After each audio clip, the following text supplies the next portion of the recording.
We just came back reception, Indian reception. This was something from last few days, and I didn't want to go to bed without logging my thoughts in here. First, how do you invest to work with somebody? I have been noticing my patterns. Anytime I invest with somebody, it's way more than the thing that I'm investing in. In the last 2 days, I've worked with 2 different people, and I've noticed this with myself. But for me, I learned so much by just observing how the person is interacting with. Like, I am looking at a bunch of options for life coaching certification, and the lady I spoke to the other day from one of the colleges that I'm considering my certification from, the way she interacted with me, I learned so much from it. Like the common interest that we had, her background, and like I could gauge a lot of common interest there, but it showed up later in the conversation.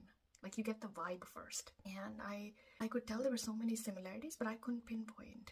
And later on, as the interaction went by, I found out that she's multi-passionate like me. She has, even though she is not, she doesn't have Indian background like I do, but her mom was Indian.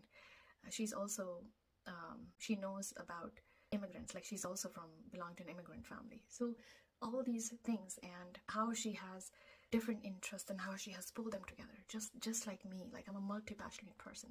And the other business that I interact with, the person I interact with, I just learned so much. The way she handled the sales call. Like, I am somebody who doesn't need to be convinced about something.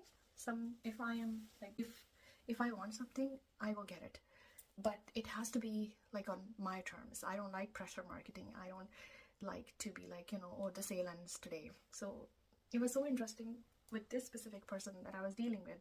She was such a good combination of like not pushing, just pushing enough so that she can have a sale. Like, it was such a good combination between her masculine and feminine energy. So I learned so much with the way she closed me, because I don't like that, like pressure sales tactics.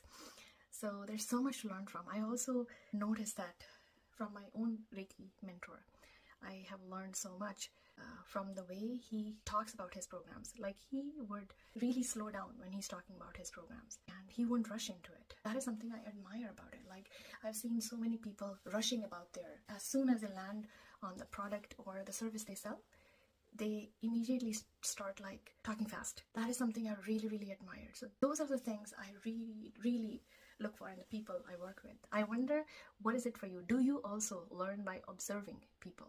Or you are happy paying for the service and you don't really look for the other signs? Like, I'm very intuitive, so I'm curious to know, how do you buy? Let me know in the comments.